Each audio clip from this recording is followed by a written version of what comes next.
నా ఊహల్లో నా ఊరేగింది నువ్వమ్మా, నా బ్రహ్మచర్యం బాకీ చెరిపేసిందమ్మా.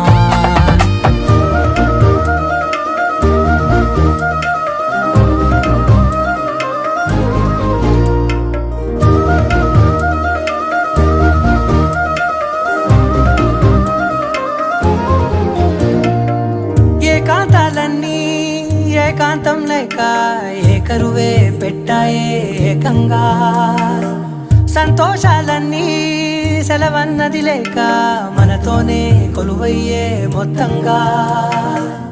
స్వాగతాలు లేని ఒంట్లో ఉండలేక విరహం కనుమరుగయ్యే మనతో వేగలేక, కష్టం నష్టం అనే సొంత వాళ్ళు రాక కన్నీరొంటరాయే.